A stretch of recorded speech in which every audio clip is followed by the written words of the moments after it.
Estamos una vez más acá en Conciencia y Sentido, revisando y reflexionando el tema del deseo. El deseo es sumamente importante entenderlo porque, como les dije en la reflexión anterior, muchas veces nuestros problemas pueden ser justamente lo que deseamos. O sea, si somos capaces de descubrir que estamos deseando equivocadamente o deseando más allá de los límites armónicos, ahora vamos a tratar de entender qué son los límites armónicos, ese deseo se puede transformar realmente en un problema para mi vida, porque mientras mantenga ese deseo voy a mantener una insatisfacción constante, por lo tanto no voy a estar experimentando felicidad ni agradecimiento y mi vida se va a volver caótica. Tarde o temprano te vas a marchitar. Entonces, la vez pasada dijimos que lo que deseas puede ser tu problema. Si eres capaz de detectarlo, puedes eliminar ese problema de tu vida. Y mencioné en algún momento que iba a hablar sobre una reflexión de Jesús que es tremendamente esclarecedora. Es difícil de entenderla, pero es esclarecedora porque habla de las leyes del universo. Muchas veces cuando escuchamos a Jesús hablar de Dios o del reino de Dios, nos da la impresión de que Dios fuese un alguien que decide, así como que está decidiendo, sí, a ti te doy y a ti no te doy. Sin embargo, lo que no entendemos es que cuando Él habla del reino de Dios, habla de las leyes, las mismas leyes que habla Buda. Por eso que siempre hablo de esta mixtura entre el budismo y el cristianismo, donde tienen una raíz común, y es la ley, esa ley a la cual Jesús decía, podrán pasar los siglos, los no sé qué, todo, pero la ley nunca pasará. Esa ley es inquebrantable porque es la ley de cómo funciona el universo. Y entonces Jesús hace una afirmación que te ayuda a entender cómo funciona el universo, no cómo funciona Dios, cómo funciona el universo, que es, en definitiva, Dios. Dice, porque al que tiene se le dará, y al que no tiene, incluso lo poco que tiene le es arrebatado. La voy a repetir. Dice, porque al que tiene se le dará, y al que no tiene, incluso lo poco que tiene le es arrebatado. O sea, no solo es poco, sino que además le va a ser escaso. Pareciera que fuera como una ley de castigo, como que, ¿por qué voy a premiar al que tiene y voy a castigar al que no tiene? Y es que la ley no se refiere a un premio o castigo, y ahí es donde nosotros tenemos que cambiar nuestra manera de entender el universo. Esta frase la puedes leer en el Nuevo Testamento de distintas formas, porque está, bueno, de partida está escrita en distintos evangelios, pero también la utiliza de distintas formas creo que 9 veces en el Nuevo Testamento. Dice, porque aquel que está pleno, el que tiene, es el que está lleno, el que está con abundancia en su corazón. Y el que tiene abundancia en su corazón, por leyes del universo, que vamos a ver cómo funcionan esas leyes, algunas de esas las conoces, el que tiene abundancia en su corazón, ese recibe, está pleno, por lo tanto está en comunicación, está en diálogo con el universo, recibe. Y el que no tiene, o sea, el que está vacío, el que siempre está pendiente de lo que el otro tiene, de que yo no tengo, de que yo soy un pobrecito, soy una víctima, a mí me abandonaron, a mí me dejaron. Bueno, esa carencia también es un grado de comunicación con el universo. Entonces dice que el que tiene poco, el que tiene esa carencia, incluso lo poco que tiene le es arrebatado. O sea, por ley del universo, esa carencia persiste, esa pobreza persiste. Esto nos viene a explicar que en general el tema de la pobreza y la riqueza, que está muy mal tratado en el inconsciente de la gente, entendemos como pobre a alguien que no tiene cosas materiales, entendemos como rico a alguien que está lleno de cosas materiales, lo cual es uno debiera decir, es pobre en cosas materiales y esta persona es rica en cosas materiales, es pobre en dinero, otro es rico en dinero. Uno debiera hacer esa excepción, porque la verdad es que la pobreza y la riqueza no tendrían por qué establecerse en base a los bienes materiales, porque puede haber una persona que sin bienes materiales tiene una gran riqueza interior, y en esa gran riqueza interior no le falta nada y tiene lo que necesita, y no tiene más de lo que necesita porque sabe exactamente lo que necesita. Teniendo muy poco puede tener una vida muy plena y haber alcanzado los 4 anhelos que hablábamos en la clase anterior, o sea, sentirse plena, con dicha, sentir un profundo agradecimiento, estar en paz, sentirse útil, sentir que tiene un propósito en la vida. Y hay personas que teniendo muchas cosas materiales, están absolutamente vacías. Y en realidad, si lo vamos a analizar desde el punto de vista psiquiátrico, nos podemos dar cuenta de que en la gente que más tiene es donde más persiste la soledad, la depresión, los fármacos, la dependencia de fármacos y todo esto. Y es curioso, porque la gente, la gran mayoría de las personas que andan en busca de esas cosas materiales para ser felices, no se dan cuenta de que las personas que ya tienen eso, no por el hecho de tenerlas son felices. Hay un equilibrio en la búsqueda de lo material, en la búsqueda de las necesidades básicas. Ahí es donde nuestro anhelo no se tiene que desbocar para querer tener algo que de pronto no necesitamos. Pero bueno, lo que dice Jesús es que algo en ti, dentro de ti, dialoga con el reino de Dios, o el universo, o la gran ley, como decía Buda. Algo dentro de ti está en resonancia con lo que está fuera. Y esa resonancia, así, si dentro de ti es abundante, lo que se va a manifestar fuera de ti también va a ser abundante. Entonces, ahí se nos refleja algo que en la mecánica del deseo generalmente hay un error. Cuando digo la mecánica del deseo, es que generalmente queremos satisfacer nuestro deseo por medio del pensamiento. O sea, queremos algo porque lo pensamos y pensamos que queremos algo, sin darnos cuenta que el solo hecho de pensar en algo nos vuelve en sentido contrario a lo que tenemos, porque si yo quiero dinero y digo necesito dinero, lo que estoy sintiendo por dentro es no tengo dinero. Si estoy enfermo y digo quiero estar sano, por dentro mi corazón está diciendo estoy enfermo. Entonces la pregunta es, ¿quién dialoga con el universo? ¿El pensamiento, la palabra, o el sentimiento, esta acción que está dentro de ti? Lo que dice Jesús es que el que tiene, el que está en abundancia, se le dará. Y el que no tiene, el que tiene escasez en su corazón, difícilmente le van a llegar las cosas, incluso les pueden ser arrebatadas. Porque tu diálogo interior es con esta frecuencia de vibración que está dentro de ti.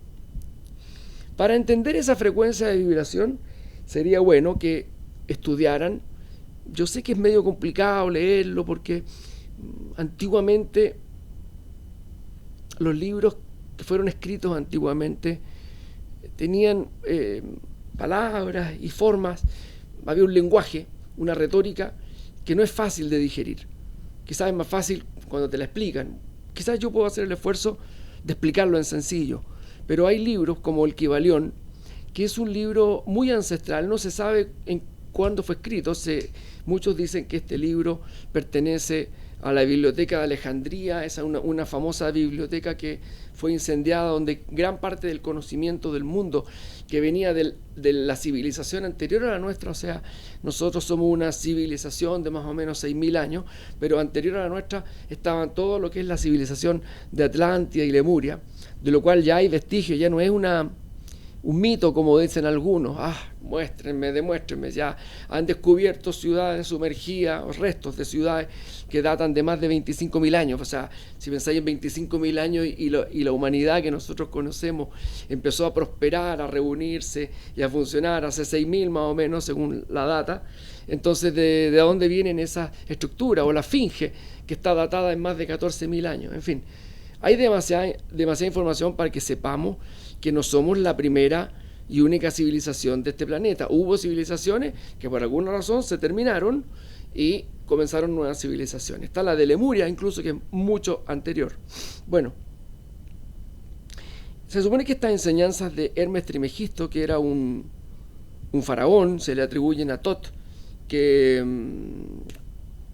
por alguna razón, no me acuerdo cuál, él deja de ser faraón y se transforma en este Hermes 3 veces grande, por eso le dicen Trimegisto, y que era un gran maestro con un gran conocimiento y que deja dentro de su legado este famoso Kybalión, que es una descripción de cómo funciona el universo. O sea, para una época de miles de años atrás, tener un libro que explicara cómo funciona un átomo sin que se haya descubierto el átomo, sin que ni siquiera tuviéramos la idea de cómo funcionaban las partículas y cómo estas partículas se ordenaban para formar lo que es materia, y que mantiene el orden, que mantiene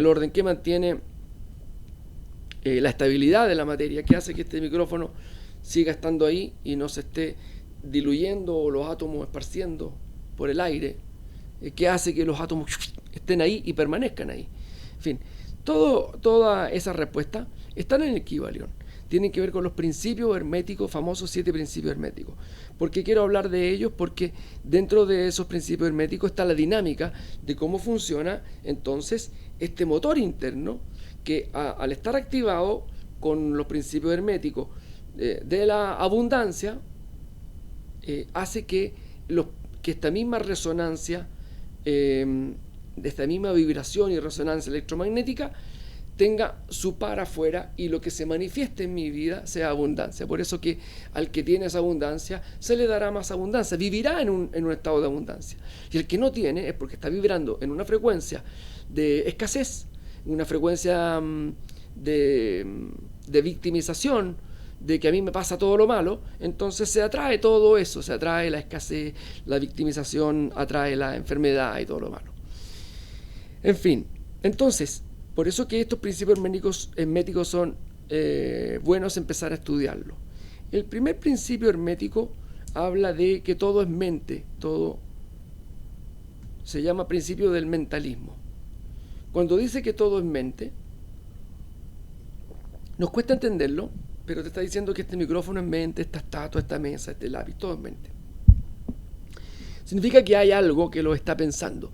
La palabra mente es quizás la que nos puede generar confusión. Hoy día, si alguien escribiera el Kybalión, no diría todo es mente, diría todo es conciencia. Así como tú tienes tu conciencia, existe otro tipo de conciencia que es la conciencia universal.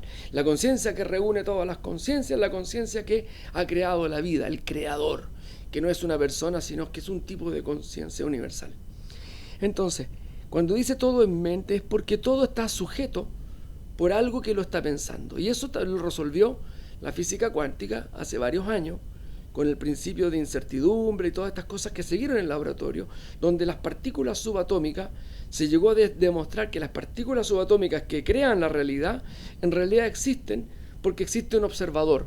Si no existiera un observador, no serían partículas y serían posibilidades de partículas. O sea, en el mundo subatómico todo está compuesto de posibilidades. Es un mundo de posibilidades que colapsan en lo que llamamos el presente. O sea, estamos en este momento colapsando, segundo, milésima de segundo tras milésima de segundo, estamos colapsando para crear esta realidad que solo existe en el presente. Ya el pasado dejamos de ser este presente y nos volvimos a transformar en una sopa de posibilidades. Lo mismo con el futuro, son posibilidades que se van colapsando y se va creando este famoso presente. En el principio de mentalismo dice entonces que, aplicado a la creación, hay una mente o una conciencia que está creando la creación. Pero luego lo puedes aplicar a la creación del ser humano, que a diferencia de otras criaturas tenemos esta creatividad, por eso somos creativos y tenemos libre albedrío para crear lo que sea a partir de la naturaleza, de las materias primas que nos entrega la naturaleza. Y a partir de la tierra, o sea, de las materias primas que nos entrega la naturaleza, llámense minerales, qué sé yo, agua y todos los elementos, cómo los vamos combinando con el fuego y qué sé yo, y somos capaces de crear de una arena especial un contenedor del agua cristalino que llamamos vaso. ¿De dónde surgió este vaso? ¿Qué hizo que se creara? La mente de alguien, la mente de muchos de la evolución de muchos pensamientos. ¿Pero dónde surgió? En un lugar no tangible, en el lugar de la creación, que es mente. ¿De dónde surgió este lápiz? ¿De dónde surgió la mesa? ¿Dónde surgió todo? Ok. Entonces, hay un ámbito donde los seres humanos somos creadores y hacemos surgir desde la mente, desde un principio mental, hacemos surgir cosas nuevas. Y de la misma manera debemos suponer que antes de que los hombres creáramos a partir de lo que ya está creado, alguien tiene que haber creado lo que ya está creado, algo tiene que haberlo creado, también desde una misma forma, desde un principio mental. O sea, el origen de la materia no está en la materia, y lo vimos también entre los primeros capítulos, cuando estaba analizando el Padre Nuestro. Analicé el tema de la creación y hablé de cómo hoy día la idea de que la ciencia, al sostener concretamente de que la materia proviene de la antimateria, o sea, este micrófono existe porque hay algo en el espacio cuántico, el espacio no revelado, no manifestado, lo está creando. Eso lo resolvió la ciencia. Por lo tanto, lo que llamamos conciencia universal está creando la realidad en la cual estamos viviendo. Ese es el principio de mentalismo. Luego hay un principio que es el de vibración. El principio de vibración dice que todo está vibrando. Este lápiz está vibrando, una estrella está vibrando, esto está vibrando. ¿Por qué está vibrando? Porque todo está compuesto por átomos y todos los átomos están vibrando en una frecuencia. En la medida de que esa frecuencia tiene una suerte de coherencia, hace que esta vibración genere las leyes de la vibración, que las pueden estudiar. Las leyes de la vibración, o sea, hay ciertas leyes que hacen que ciertas vibraciones sean empáticas o antipáticas unas con otras. El caso más fácil de explicarlo es la música. En la música es una suerte de vibraciones de distintas frecuencias de instrumentos, con distintos alcances en sus vibraciones, pero que al estar afinados unos con otros, permite que suene armónico. Pero si esa afinación de unos instrumentos con otros no existiera, o sea, se afinara cada uno a su pinta, al tocar todos juntos una melodía, lo que sonaría es ruido. Entonces, una diferencia entre el ruido y la música tiene que ver con estados de vibración. Entonces, una diferencia entre cómo yo estoy vibrando en abundancia y cómo estoy vibrando en carencia es porque una está afinada y la otra está desafinada. Todo es vibración, y toda esta vibración está afectando constantemente. O sea, somos un caldo de vibración en distintos niveles, auditivos o no solo auditivos, sino que también en frecuencia. El agua está vibrando y su vibración es susceptible de que mi vibración la pueda afectar. Eso está demostrado en los estudios de Masaru Emoto. Yo puedo afectar esta agua, maldecir esta agua, y la molécula que compone el agua va a cambiar drásticamente si yo le he echado una maldición, si le he echado odio, rabia, o la he llenado de amor. Por lo tanto, un vaso de agua tomado con amor es totalmente distinto a un vaso de agua tomado con rabia. Claro, no lo vemos, somos seres limitados, nuestra capacidad de ver es muy limitada, nuestra capacidad de escuchar es muy limitada, por eso que nos conformamos con un mundo tan analizado a la ligera, en base, no profundizamos verdaderamente en la vida. Pero el principio de vibración dice que todo está vibrando y que todo, al estar vibrando, es susceptible de recibir impacto de una vibración u otra. O sea, nos estamos afectando con la vibración. Eso es.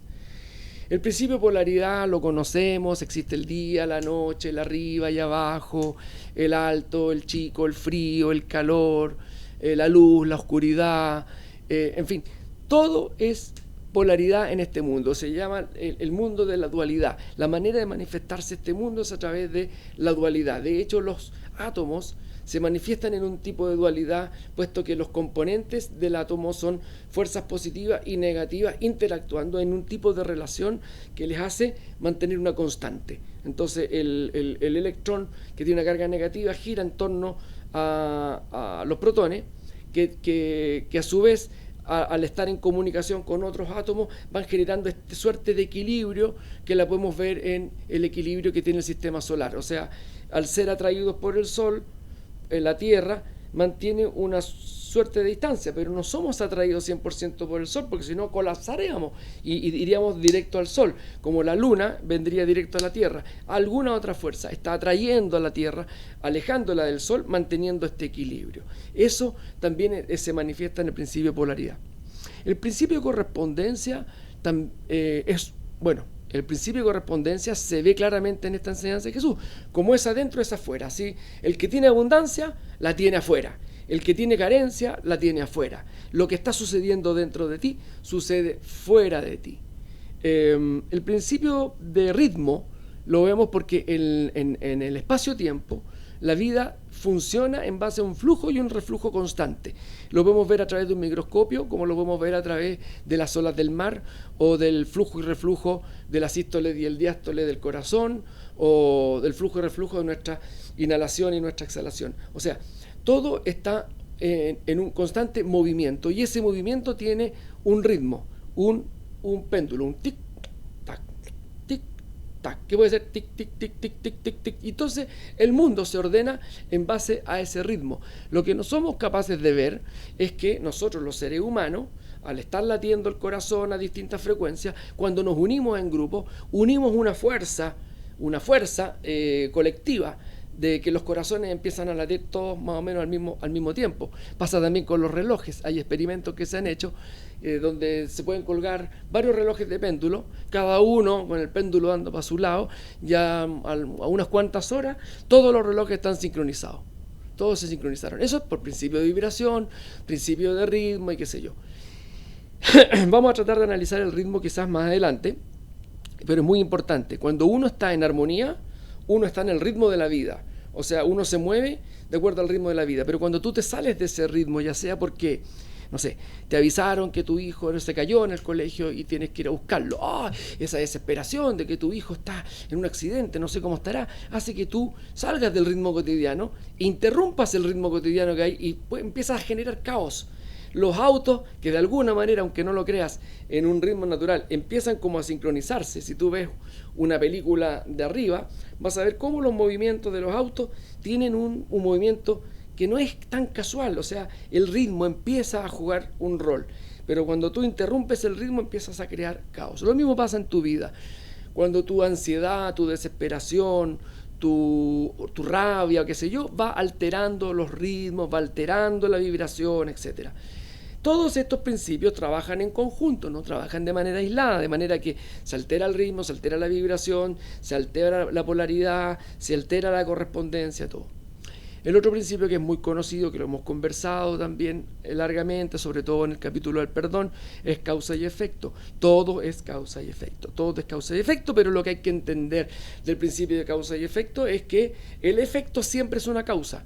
Por lo tanto, aquí es donde las personas que se victimizan viven viendo la causa, pero nunca ven que su efecto, que es la victimización, es la causa de la próxima victimización, es la causa de la próxima victimización y la causa. O sea, nunca la causa es permanente. La causa es el inicio, cuando encendiste la mecha, pero de ahí para adelante la responsabilidad es de la manera en que tú respondes al efecto. Por eso que Buda decía, todo sufrimiento humano tiene por causa un efecto. Todo sufrimiento humano comienza por cómo reaccionaste a la causa. O sea, finalmente nosotros siempre le echamos la culpa a quien nos ofendió, sin determinar que en realidad quien nos ofendió no es el culpable de la ofensa, sino es por cómo yo me tomé la ofensa. Si yo me la tomé mal, yo soy el culpable de continuar en una concatenación de causa y efecto que no termina hasta que tomo conciencia, y ahí viene el perdón y todas estas cosas, y cambio el eje de causa y efecto. Más adelante vamos a ver unas enseñanzas de Jesús que son tremendamente valiosas para entender el fenómeno de la causa y efecto. Y finalmente el principio de género dice que todo está en una constante generación. ¿Qué significa una constante generación? Es una creación. los principios femeninos y masculinos, que en el caso de hombre y mujer o de hembra y macho, se ven claramente que al unir un espermatozoide con un óvulo genera vida. De la misma manera, esa generación en el plano físico se da en muchos planos, incluso en el plano creativo. Para que el plano creativo sea eficiente, se requiere de que una fuerza masculina y una fuerza femenina entren en acción. O sea, hay una fuerza masculina que tiene que ver con el lado racional y hay una fuerza femenina que tiene que ver con el lado creativo, artístico, abstracto. Entonces, esos dos mundos encuentran un lenguaje que se expresa creativamente. El principio de género no habla más que de un principio de creación, y para que exista ese principio de creación deben existir estos dos, entre comillas, polos, pero no son realmente polos, sino que son principios de género. El principio de hombre y mujer. Bien, estos 7 principios herméticos dan lugar a todas las leyes universales. La ley de la siembra y la cosecha, la ley de la abundancia o prosperidad, la ley del karma, la ley del perdón, en fin, la ley del equilibrio, un montón de leyes. Que la ley de la atracción es una ley muy antigua, se hizo novedosa hace como 10 años atrás, qué sé yo, se usó en muchos libros para tratar de hacerle creer a las personas de que con echar a andar los pensamientos iban a lograr conseguir lo que quisieran. El problema es que en la ley de la atracción no se trata de los pensamientos, sino que se trata de poner en práctica o de echar a andar de manera armónica todos los principios herméticos dentro de ti. O sea, el principio del mentalismo, que significa que yo tengo que tener una suerte de pensamientos coherentes con lo que quiero expresar, porque si mi pensamiento es de pobreza, no voy a mantener una vibración de abundancia. Si mi pensamiento es de injusticia hacia la vida, no, que la vida es injusta, difícilmente voy a poder vibrar alto, porque estoy siempre considerando que la vida es injusta. Por lo tanto, algo en ti tiene que resolverse para que tu pensamiento sea coherente con la vibración, con el ritmo de tu corazón, de tu respiración, para que lo que está dentro se corresponda con lo que está afuera y que sea el efecto a una causa interior. Y se genere entonces ese deseo bien intencionado que nace de un estado consciente. ¿Por qué digo un estado consciente? Porque para echar a andar todo esto en armonía tienes que tener niveles de conciencia, o sea, entenderte, conocerte a ti mismo. Por eso que los capítulos de aprender a no pensar negativo son muy importantes, porque si tú no tienes control sobre tu mente, vas a querer expresar abundancia en tu corazón y vas a tener una mente que te va a jugar en contra. Entonces, al que tiene en armonía estos principios, se le dará. En el fondo eso es lo que quiso decir Jesús. Al que tiene estos principios universales en equilibrio dentro de sí, va a vivir en un estado de abundancia. Al que no tiene estos principios bien armónicos, o sea, están con deficiencia, porque hay pensamiento equivocado, porque hay vibración equivocada, porque hay rabia, porque esto, no va a tener esa abundancia. No por castigo, sino que porque no ha echado a andar el motor que echa a andar todo esto. Entonces, aprender a desear implica que lo que yo deseo, primero tengo que identificar si acaso lo que deseo es lo que verdaderamente necesito. Porque si deseo mi anhelo, que es plenitud, probablemente a lo mejor hay mucha gente que vive en una sensación extraña, viven con un vacío en su corazón porque miran a su alrededor y dicen, pucha, tengo un marido, el descueve, tengo una casa, tengo unos hijos que no me han dado problemas y ando angustiado.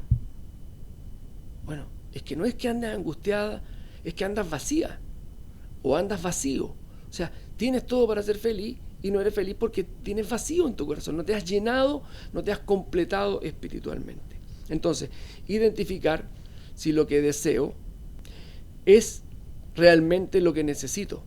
Identificar como primera cosa. Y luego, si luego digo, sí, mira, yo estoy agradecido, tengo un trabajo que es súper bueno, me da para vivir, qué sé yo, pero me encantaría, no sé, el día de mañana, poder trabajar menos, poder disfrutar un poco más de ciertas cosas. Entonces dice, bueno, lo primero que hago es reconocer que lo que tengo es bueno, primero. Y luego digo, voy a vibrar para avanzar. Lo que tengo es bueno, pero quiero ir avanzando. Entonces, sobre la vibración positiva, tú instalas un nuevo deseo de querer avanzar y tener más abundancia. Esa es la manera correcta de desear. La manera incorrecta es echar a andar los deseos desde lo contrario, desde la carencia. Entonces, muchas personas, por ejemplo, le piden a Dios. Ya hablamos de la oración y de pedir eso en capítulos anteriores. Revísenlo, por favor. Todas estas conversaciones que tenemos tienen la posibilidad de ir a capítulos anteriores y revisar y complementar lo que estoy diciendo. Pero, por ejemplo, una persona que está enferma, en el momento en que está enferma pide salud. Dice, ay Diosito, dame salud porque me siento tan mal. El problema es que esa persona está pidiendo desde un lugar interno que se siente enfermo. Entonces, de alguna manera, su deseo no se ve cumplido, no porque Dios no la escucha, sino porque su resonador no está resonando con la salud, está resonando con la enfermedad. Si una persona se siente sola y pide compañía, resuena con la soledad. Si una persona está en carencia y pide abundancia, resuena con la carencia. Entonces uno dice, bueno, entonces, ¿cómo lo debería hacer para pedir? ¿Qué debería hacer para pedir? Lo que tienes que hacer para pedir es fíjense qué curioso, ¿cuándo las personas se acuerdan de Dios? ¿Cuando están bien o cuando están mal? La mayoría de las veces es cuando están mal, porque ahí dicen, chuta, Dios, dame tranquilidad. Pero chuta, cuando estabas tranquila, no eras consciente de la tranquilidad. Entonces, la manera de crear, porque no es pedir salud cuando estás enfermo, sino que es crear salud cuando estás sano, crear abundancia cuando estás en abundancia, crear paz cuando estás en paz. ¿Cómo se hace eso? Teniendo conciencia, haciendo los ejercicios de agradecimiento que les enseñé en el capítulo del agradecimiento, para mantener esa paz interior, manteniendo tu mente libre de pensamientos negativos y creando cuando estás en salud, crear salud, es decir, ser consciente y decir, oh, estoy en salud, me siento en salud, esta es salud. Cosa que si algún día tu salud falla, tú ya tengas un parámetro de qué significa la salud y puedas eventualmente crear salud en tiempos de enfermedad o crear paz en tiempos de guerra o crear abundancia en tiempos de carencia. ¿Cómo se hace eso? A través de la manifestación o de la oración que ya vimos en capítulos anteriores. Revisen, que es aprender a entrar en un estado de abundancia y desde ahí expresar la abundancia, entrar en un estado de compañía, de no sentir soledad. Entonces creas un estado de compañía, crear un estado de salud, porque lo conoces, porque lo has agradecido, has sido consciente de ese estado en los momentos en que así lo has hecho. Bueno, hasta aquí vamos a dejar este capítulo de aprender a desear. Tenemos que aprender a desear correctamente. Nos vemos en una próxima edición de Conciencia y Sentido.